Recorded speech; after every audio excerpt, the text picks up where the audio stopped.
친구들 안녕. 저녁 맛있게 먹었어요? 오늘도 친구들 보고 싶어서 왔어요. 친구들은 좋아하는 거 먹었는지 모르겠다. 저는 비빔밥 먹었어요.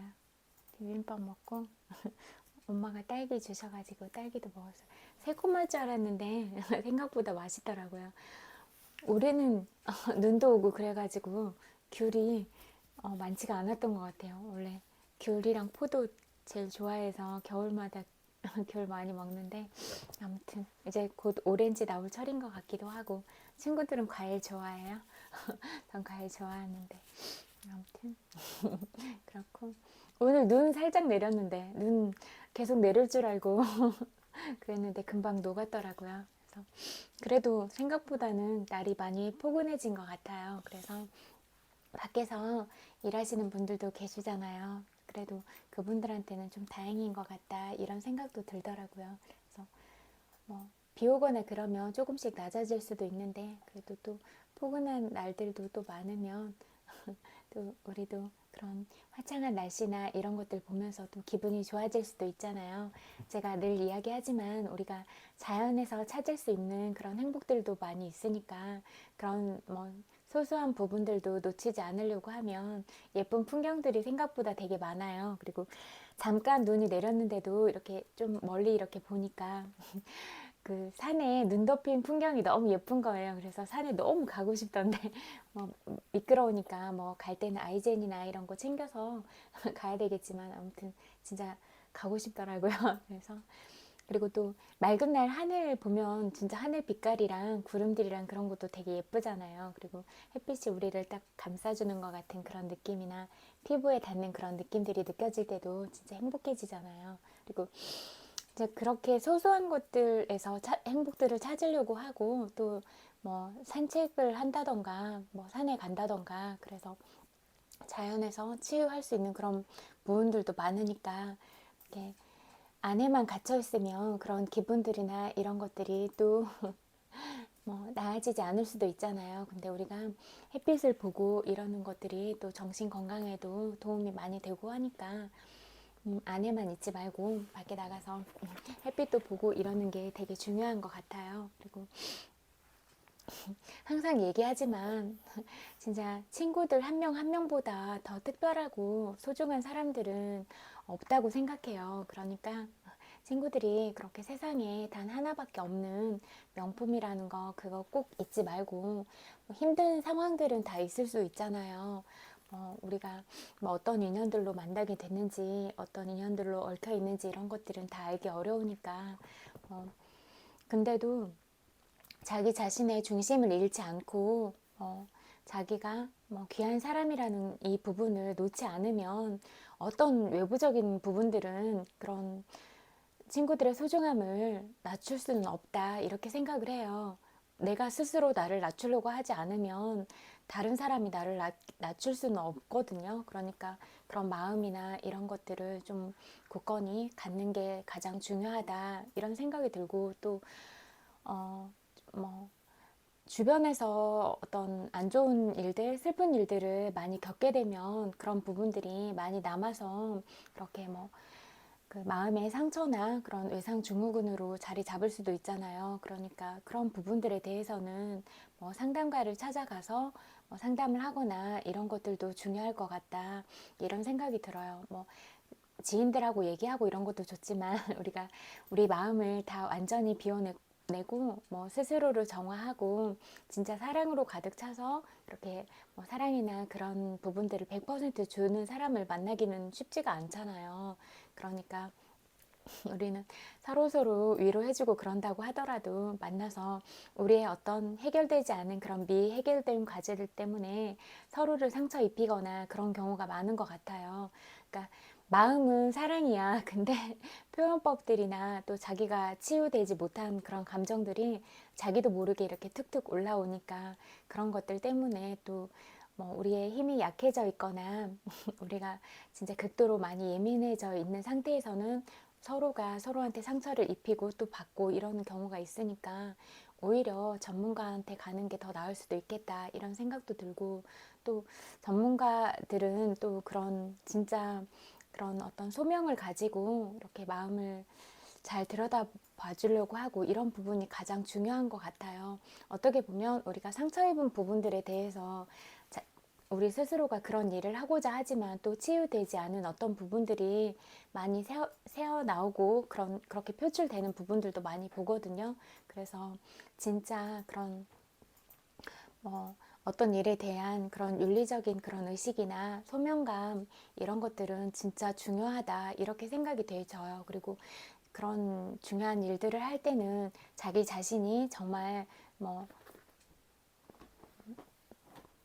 밑에 있는 그런 상처나 이런 것들이 완전히 치유가 됐을 때 내가 가진 100을 상대방한테 줄 수 있지 않나, 이런 생각들이 들더라고요. 그래서 우리가 그런 우리 자신들을 돌아보고 우리의 마음 또 감정 상태가 어떤 상태인지 이런 것들을 확인하고 체크하는 것들이 가장 중요하다.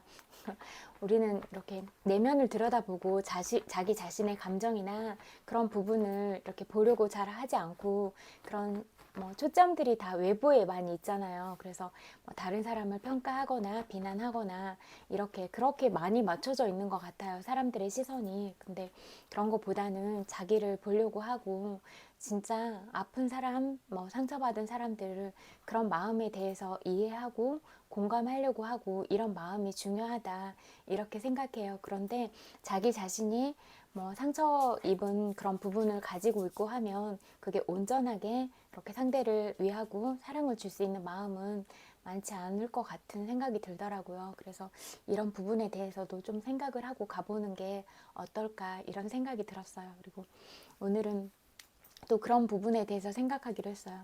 진짜 100마디의 어지러운 말보다 진짜 아무 말 하지 않아도, 말하려고 하니까 눈물 날 것 같아.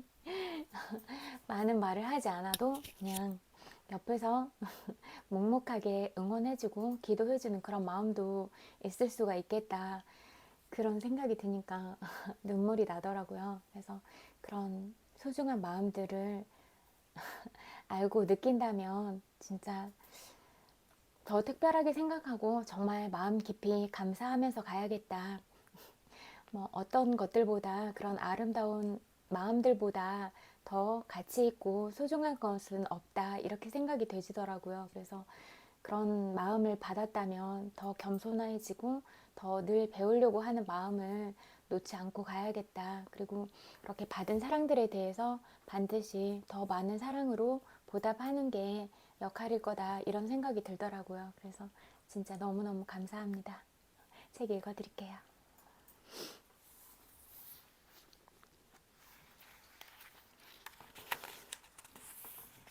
무너진 환상 그리고 충격.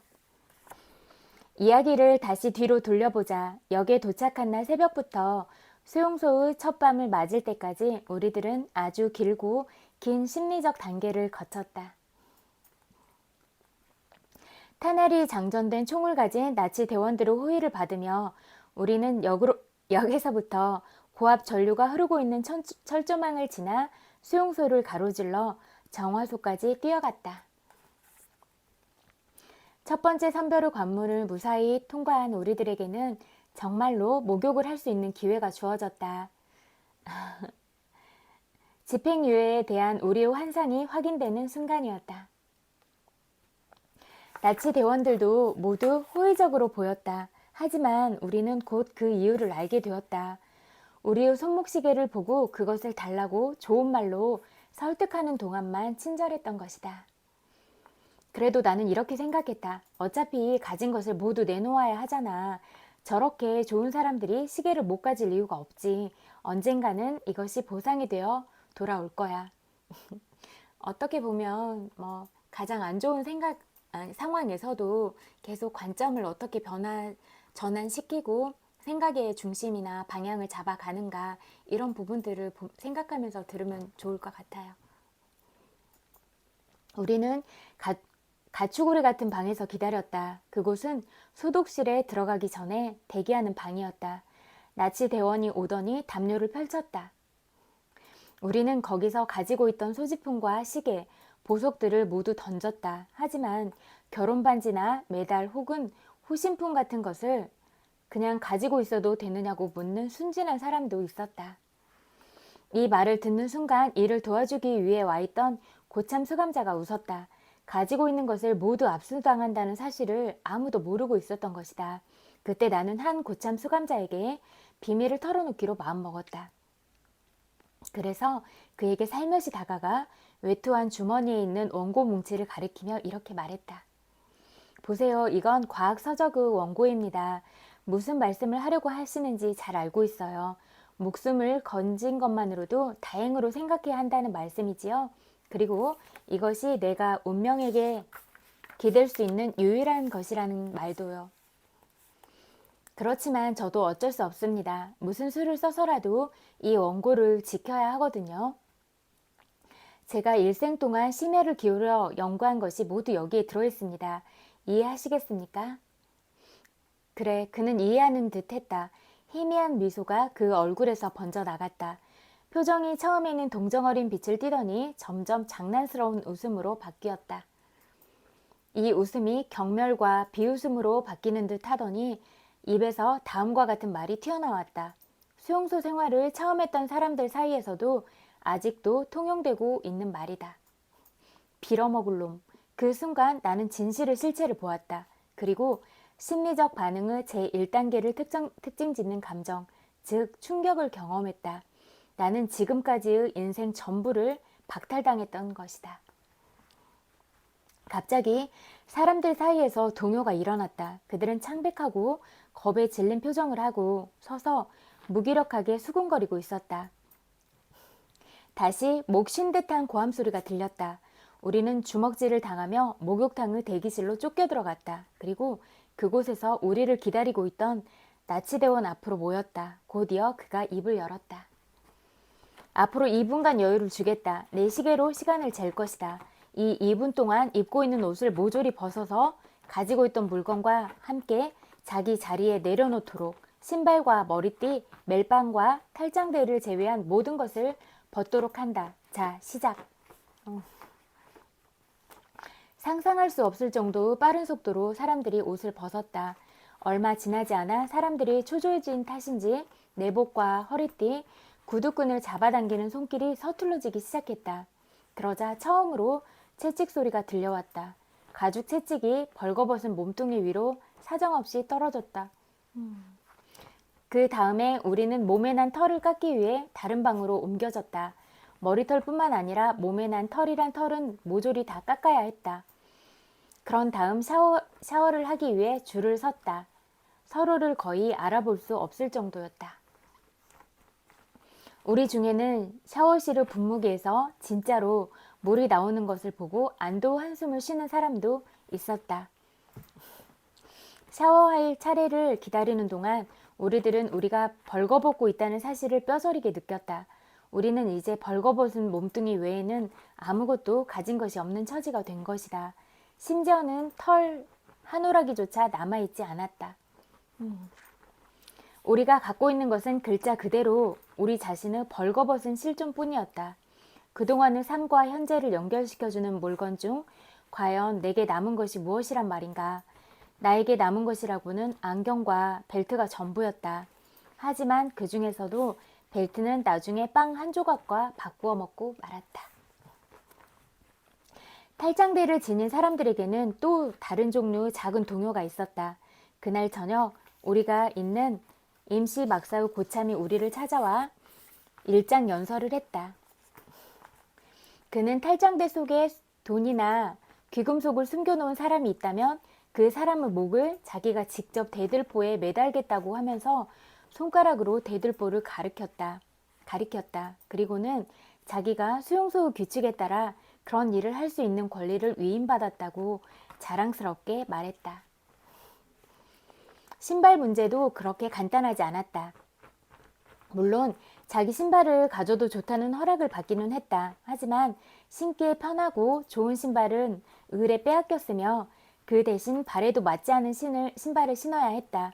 하지만 진짜로 곤욕을 치른 사람은 따로 있었다.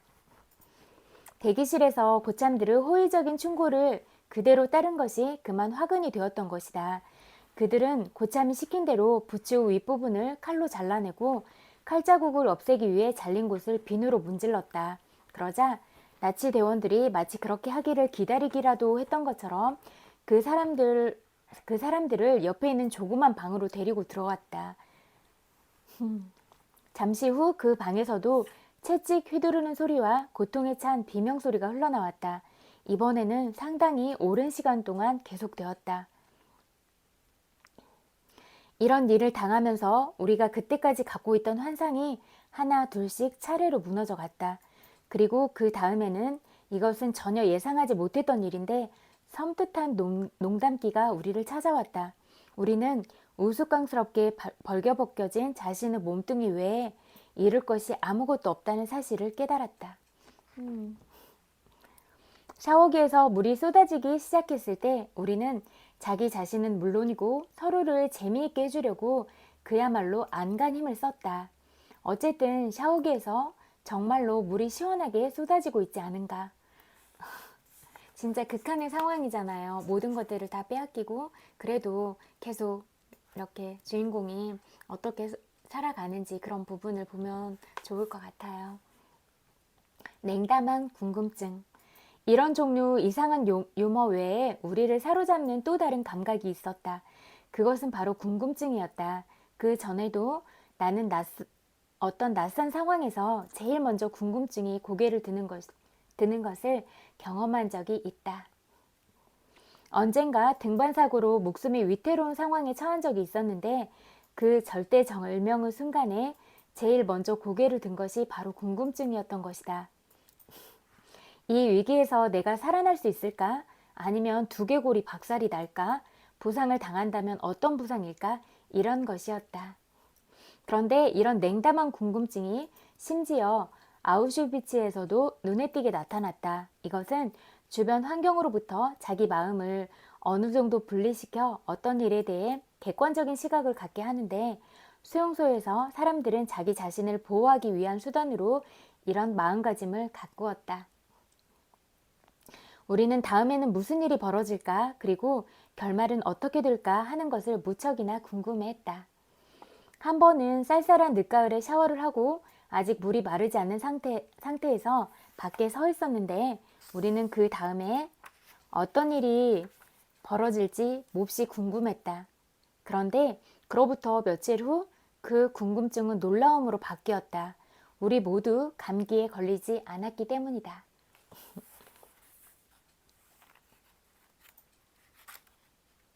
여기까지 읽을게요.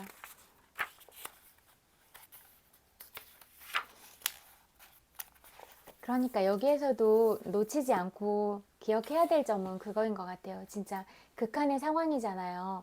뭐 그런 인권이나 이런 부분에 있어서도 뭐 채찍질을 당하고 말을 안 들으면 바로 잡혀가서 그러는 끔찍한 상황들이 벌어지고 그런데 그래도 우리가 사고하고 이성적인 판단을 할 수 있는 그런 사람으로서 그런 관점의 전환이나 그런 생각들을 어떤 방향으로 잡고 갈 것인가 이런 부분들은 진짜 중요한 부분이잖아요. 그리고 여기서도 나타났지만 궁금증을 유발하는 그런 가장 극한의 상황에서도 그렇게 궁금증으로 돌리고 이런 전환들이 오히려 그런 극한의 상황에서 감기조차 걸리지 않는 그런 상황으로 이끌었잖아요. 이 부분을 집중해서 생각해 보면 될 것 같고 또 친구들이 또 어떤 힘든 상황이나 그런 상황들이 있을 수도 있는데 또 이것만큼 급박하거나 진짜 처절한 상황은 아닐 수도 있잖아요. 그러니까 나도 힘들지만 정말 나보다 어렵고 더 더 힘든 환경에 처하거나 아니면 건강상의 이유들로 진짜 헐벗고 어려운 사람들이 있다. 이런 것들을 놓치지 않고 간다면 또 우리가 가진 문제들이 조금은 더 가볍게 느껴질 수도 있다. 이렇게 생각을 하고 지금 현재는 어려움을 처하고 있지만 이게 언제까지 계속되는 그런 상황들은 아니잖아요.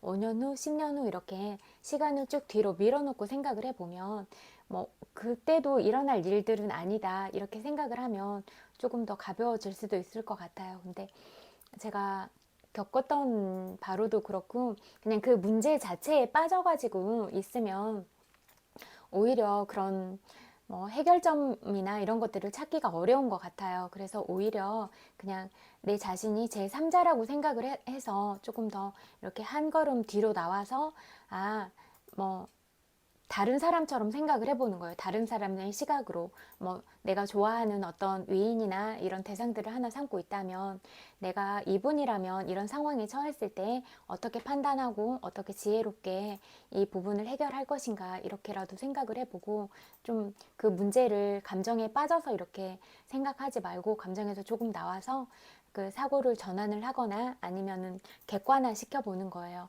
그 뭐 문제를 해결하는 방향으로 이 지금 시점에 이런 것들은 있지만 앞으로는 어떤 방향으로 가겠다.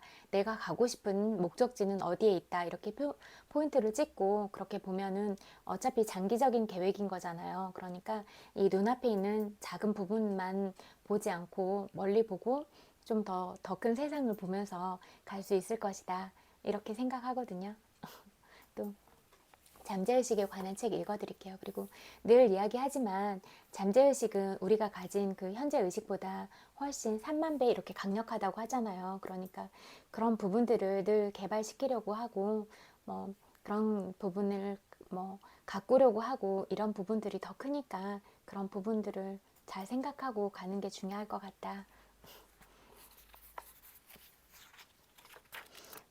단순하게 진짜 뭐 부정적인 감정이나 다른 사람을 비난하거나 이렇게 에너지를 쓰면 너무 아깝잖아요. 시간도 아깝고 우리가 가진 그런 생명 에너지 이런 것들도 유한할 텐데 그렇게 쓰면 너무 슬플 것 같아요. 그래서 어떤 더 유익한 방향으로 갈 것인가, 나도 좋은 방향으로 가고 내 주변에 있는 사람들도 다 소중한 사람들이니까 그 사람들과 어떤 소중함들을 나누고 내가 어떤 사랑의 언어 또 어떤 온기를 나눌 것인가 이런 부분을 집중하고 가면 훨씬 더 서로한테 따뜻한 사람이 되고 그런 선한 영향력들이 진짜 세상을 밝게 만들 것이다. 이렇게 생각하거든요.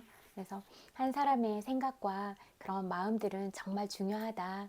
모든 것들에 다 영향을 끼칠 수 있다. 이렇게 생각해요. 모든 조건을 극복할 수 있다. 스스로 존엄과 위험을 느껴라. 타인이 나를 비난하고 욕설을 퍼부으며 모욕을 주더라도 영향을 받지 않으리라는 걸 기억하라. 고통을 거부하고 어떤 상황에서도 물러나지 말아야 한다. 나는 초월적인 존재이다. 어떤 조건이나 상황을 딛고 일어설 수 있는 정신적인 능력이 있다. 에이브러함 링컨이 대통령 재임 당시 국무장관은 링컨을 아무것도 모르는 원숭이라고 모욕하며 명예를 실추시켰다. 하지만 링컨은 미국이 존재한 이래 이렇게 훌륭한 국무장관을 본 적이 없습니다. 라고 맞받아쳤다. 링컨에게 상처를 주거나 자존심을 상하게 할 수 있는 사람은 아무도 없었다. 링컨은 자신의 강점을 파악하고 있었다. 그 말에 마음이 동하지 않는 이상 그 누구도 자신을 깎아내리거나 흔들리게 할 수 없다는 걸 알았다. 링컨은 스스로를 일으킬 수 있다는 걸 알았고 어려운 상황도 딛고 일어섰다. 링컨은 그렇게 국가 전체를 일으키는 힘을 얻었다. 제가 그때 이성계와 무학대사 이야기 1화 말씀드린 적 있는데 이성계가 무학대사를 놀리려고 돼지라고 했어요. 그러니까 무학대사가 이성계 보고 뭐 부처님 같다고 했거든요. 그래서 왜 돼지라고 했는데 부처님이라고 하냐고 하니까 자기 마음에 있는 것들이 그렇게 표현이 된다고 했어요.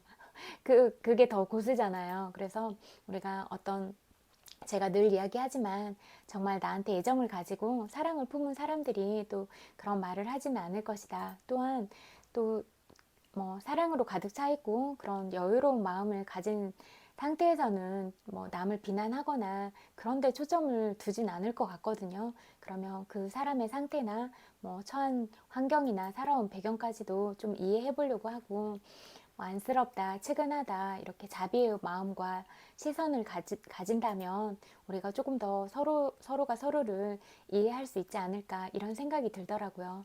그래서 나도 뭐 그런 어려운 점이 있고 다른 사람도 그런 점이 있을 수 있다. 그리고 또한 내가 사랑스러운 사람 이듯이 다른 사람도 그렇다. 이렇게 기본적인 것들을 가지고 가면 누구한테 함부로 어떻게 대해요. 아동폭력범과 성범죄자를 비롯해 감옥에 수감된 범죄자들을 석방해야 한다고 주장하는 공상적 박애주의자들이 있다. 세상 물적을 잘 모르면서 휴머니즘이나 박애주의를 주장하는 사람들이다. 하지만 이러한 범죄자들은 풀려나는 순간 다시 사람을 공격하고 강간하며 심지어 살인을 저지르기도 한다. 신문은 석방된 범죄자들이 다시 잔혹한 범죄를 저지르는 기사로 가득 차 있다. 다른 사람을 격려하고 도와주기 전에 내가 먼저 지혜를 키우고 이해의 폭을 넓혀야 한다. 제가 얘기한 부분 이 부분이에요. 남에게는 내가 가진 것만 줄 수 있기 때문이다. 다른 사람들에게 일장 연설을 늘어놓는 사람들이나 공상적 박애주의자들은 종종 본인의 단점과 부족함을 다른 사람에게 투영한다. 눈먼 자는 눈먼 자를 인도하지 못한다. 타인을 바꾸려고 노력하지 말라. 나만 바뀌면 된다. 모든 변화의 출발점은 나에게 친절하게 대하는 일부터다. 내 안에 있는 높은 자아를 찬미하고 드높이며 경외하고 존중하다 보면 이웃을 사랑하는 나를 발견할 것이다. 스스로 일어나는 자가 되면 부자가 된다. 나 자신을 들여다보자. 나의 심연은 때묻지 않은 영광 속에서 빛나고 있다. 진리의 빛이 비치고 사랑이 나를 통해 흐르도록 하라. 사랑은 나의 약점과 단점, 부족한 점을 모두 씻어낸다. 내면을 발견한 사람은 상황을 딛고 스스로 일어날 수 있다. 나는 이기고 정복하기 위해 이 세상에 왔다. 잠재의식 속 무한자는 실패하는 법이 없다는 것을 안다. 좌절하거나 망연자실하지 않는다.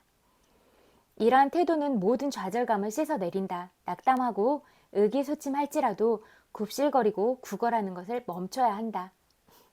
피상적이고 부침이 심한 삶을 살 필요가 없다. 살아있음에 감사하라. 나를 새롭게 평가하고 전과는 다른 청사진을 그려보자. 인간은 더불어 살아간다. 살아가면서 의사, 변호사, 심리학자 또는 목수의 도움을 받아야 할 때가 있다. 반대로 다른 사람들도 나의 도움을 받아야 할 때가 있다. 인간은 서로가 필요하다. 하지만 먼저 모든 사람 안에 있는 신성을 깨워야 한다. 우리는 빛나고 즐거우며 번영하고 자유로운 삶을 살 권리가 있다. 무엇이든 진짜라고 느끼고 주장한다면 잠재의식은 그와 같이 반응할 것이다. 그러므로 모든 한계와 방해, 장애물을 딛고 올라설 수 있다. 스스로 일어나는 자, 즉 잠재의식과 상황을 한 차원 더 끌어올리는 사람이 되려면 일단 마음이 받아들일 수 있는 수준까지 소망을 끌어올려야 한다. 그러면 소망이 이루어지는 게 보인다. 비전을 가지고 현실을 응시하라. 성격과 마음가짐은 한 사람을 만들 수도 망가뜨릴 수도 있다.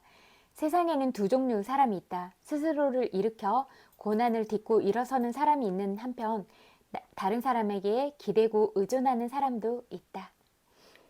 무한한 부를 쥐고 있다는 걸 깨우친 후 다른 사람을 일으켜라. 그러면 내가 꿈꾸었던 것보다 더 많은 것을 성취할 것이다.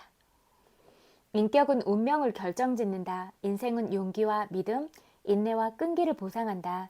인생의 묘미는 장애물을 극복하고 성격을 갖고 나가는 데 있다. 하늘을 향해 눈을 뜨면 내 안에 있는 무한한 치유력을 볼 수 있다. 응답을 느끼기 시작하면 기도 응답을 받는 기쁨을 안다.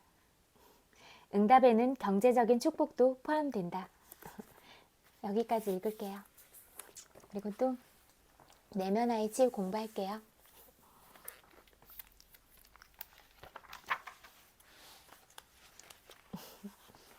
자유로운 활동.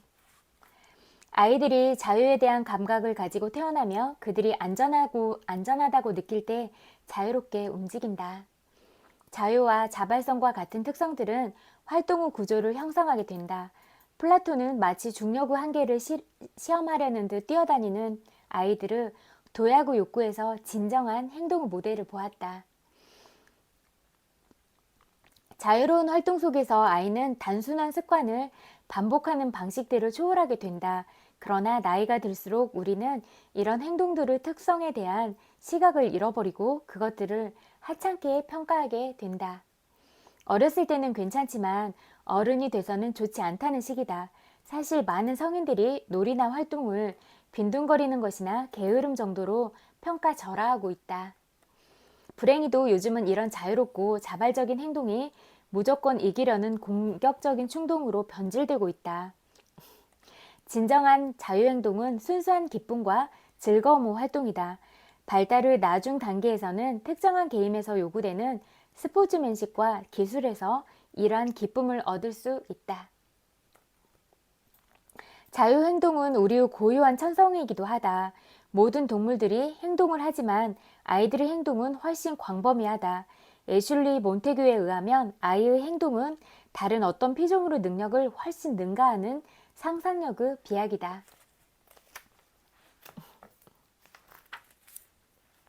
상상력은 아이들의 행동에서 중요한 역할을 한다. 어렸을 때 나의 상상력이 만들어낸 작품들이 기억난다. 또 어른이 되는 놀이를 하면서 엄마 아빠가 되면 어떨까라는 상상을 하기도 했었다. 어릴 때의 상상력이 만들어낸 작품들은 어른으로서 내 인생을 준비하는 도구가 되었다. 아이들에게 있어 자유롭게 행동한다는 것은 인생 후반기를 위한 기초가 된다는 점에서 아주 중요한 일이다.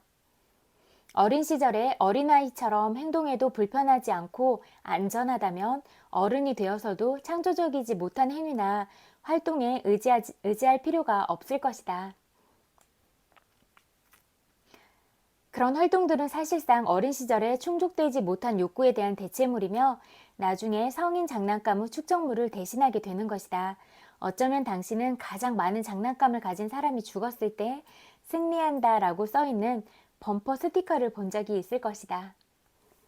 그런 유치한 행동들 때문에 우리는 인생을 자유롭고 자발적인 도전으로 보지 못하게 되는 것이다. 어린 시절을 자유와 창조적인 활동의 시기라고 본다면 인간이 된다는 것이야말로 얼마나 즐겁고 유쾌한 일인가. 인간의 가장 위대한 성취는 번뜩이는 상상력이며 이것이 인간의 위대한 발명품과 발견 그리고 수많은 이론들을 낳았다. 니체가 말한 것처럼 성숙해지기 위해서는 우리가 아이였을 때 놀이에서 가졌던 열정을 다시 찾아야만 한다. 독특성. 어린이들은 미성숙하지만 나됨이라는 온전함에 대한 유기체적 감각을 가지고 있다. 다시 말해 아이는 그 자신 안에서 모든 것을 연관시켜 하나로 느끼고 있다. 하나가 된 온전함이나 완전함에 대한 느낌은 진정한 성숙의 의미이며 그런 의미에서 모든 아이는 완전하다. 통합된 온전함은 또한 각각의 아이들을 특별하고 유일하고 훌륭하게 만든다. 어느 누구도 완전히 똑같지 않다. 각자 모두 각기 다른 특성을 가지고 있다. 이 특별함이 바로 모든 아이들을 진정으로 귀한 존재가 되게 한다. 귀하다는 말은 드물고 가치 있다는 의미이다. 보석이나 금은 귀하다. 하지만 모든 아이는 그런 것들과 비교할 수 없을 만큼 훨씬 귀하다. 친구들도 훨씬 귀해요. 아이들은 본능적인 감각을 가지고 태어난다. 그래서 프로이트는 아기 황제라고 일컫기도 했다. 그러나 아이가 가지고 태어나는 자기 가치와 존엄성에 대한 인식은 매우 불안정하기 때문에 아이는 양육자의 즉각적인 반영과 반응을 필요로 한다. 이 시점에서 양육자가 아이를 있는 그대로의 모습으로 사랑스럽게 바라보지 않는다면 아이는 자신이 특별하고 독특하다는 인식을 잃어버리고 말 것이다. 아이들은 태어날 때부터 영적인 존재이다. 나는 온전함과 영성은 같은 말이라고 생각한다. 아이들은 순진한 신비주의자들이다. 크리스토퍼 몰리의 시에서는 아이들의 이상한 신성이 어떻게 아직도 지켜지고 있는지에 대해 이야기하고 있다. 이러한 순수하고 무비판적인 영성이 나중에 성숙하고 사려 깊은 영성의 핵심이 될 것이다. 영성은 우리 안에 있는 가장 깊고 가장 진실한 우리의 진정한 자아를 포함하고 있다. 우리가 영적일 때 자신의 독특함이나 특별함과 접촉하게 된다. 이것은 우리의 근본적인 실존이자 나됨이다. 영성은 또한 우리 자신보다 훨씬 위대한 어떤 존재와 연결되고 통합되는 감각과 관련된다. 내가 확신하는 것은 나됨이라는 인식이 바로 인간 존엄성의 핵심을 이룬다는 사실이다. 어떤 사람이 나라는 인식을 가지고 있다면 그 사람은 바로 그 자신과 함께 있으며 자기 소용적이다. 아이들은 이런 부분들을 자연스럽게 가지고 있다. 주변에서 건강한 아이를 만나게 되면 난 나야 라고 말하는 아이를 보게 된다. 흥미롭게도 불타는 떨기나무에 나타난 하나님은 모세에서 자신의 이름을 나는 바로 나다 라고 소개하신다. 인간의 가장 깊은 영성은 가치 있고 귀중하며 특별하다는 특성들로 통합된 바로 나라는 인식이다. 신약 성서에는 예수께서 한 사람에게로 나아가는 이야기들로 가득 차 있다. 그는 한 마리의 잃어버린 양일 수도 있고 탕자일 수도 있으며 마지막까지 너무 많은 달란트를 가지고 있었던 그 사람일 수도 있다. 그 한 사람은 바로 지금의 나 자신이며 이전으로 돌아갈 수도 없으며 앞으로도 존재하지 않을 것이다. 영적인 상처는 상호 의존적이며 수치심이 깊이 깔려있는 그런 성인 아이로 만드는 그 어떤 다른 요인들보다 더욱 치명적인 상처이다. 모든 남자들과 여자들의 오염되고 타락한 이야기를 들어보면 어떻게 해서 그렇게 훌륭하고 가치 있고 특별하고 귀중한 아이가 나는 바로 나 자신이라는 자기 인식, 나됨을 잃어버리게 되었는지를 알 수 있다. 여기까지 읽을게요. 그러니까 우리가 또 늘 성장으로 가고 이런 부분이 중요하잖아요.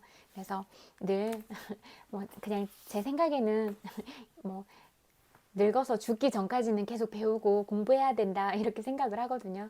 그러니까 또 배우게 되면 우리가 그 배운 부분에 대해서는 이렇게 시각이나 인식이 트이게 되잖아요. 그러면 궁금하고 내가 이 부분은 좀 더 알고 싶다 하면 그 궁금해진 부분에 대해서 또 찾아서 스스로 또 공부도 할 수 있고 하니까 어떤 그런 부분들이 계속 세워지고 그러면 더 공부를 하고 싶고 또 재미를 느낄 수도 있고 계속 그렇게 긍정적인 방향으로 가게 되잖아요. 그래서 이런 부분들이 중요할 것 같다 이렇게 생각을 해요. 그리고 항상 이야기하지만 친구들은 또 이런 스스로 그렇게 너무 잘하는 부분도 많이 있고 천재적인 부분을 다 가지고 있잖아요. 그러니까 내 안에 그런 천재성이 있다. 내 안에 특별함이 있다. 이런 부분에 대해서 늘 기억하고 친구들 자신을 믿으세요. 제가 보기에는 항상 이야기해도 이런 부분은 진짜 늘 얘기해야 되는 것 같은데 너무 소중해서 바라보기에도 너무 예쁘고 사랑스러운 사람들이다 이렇게 생각하거든요. 그러니까 늘 친구들이 그런 사람이라는 거 잊지 마세요. 그리고 오늘도 또 제 이야기 들어주셔서 너무너무 감사해요. 오늘도 친구들 엄청 많이 보고 싶어서 왔고 또 친구들이 오늘 하루 어떤 하루를 보냈을지라도 고생했다고 말해주고 싶어요. 토닥토닥 고생 많았어요. 마음으로 안아드릴게요. 100만 번 볼뽀뽀도 보내드릴게요. 엄청 많이 사랑해요. 또 긍정적인 마음이랑 또 그런 좋은 기분으로 또 편안하게 자면 좋을 것 같아요. 그리고 또 잘 때는 다 푹 자면 좋을 것 같아요. 이불도 포근하게 잘 덮고 자고 또 스스로 고생한 친구들 자신도 토닥토닥 하면서 안아주고 이렇게 친구들 스스로 사랑하는 마음을 가지고 편안하게 자면 좋을 것 같아요. 굿나잇. 안녕.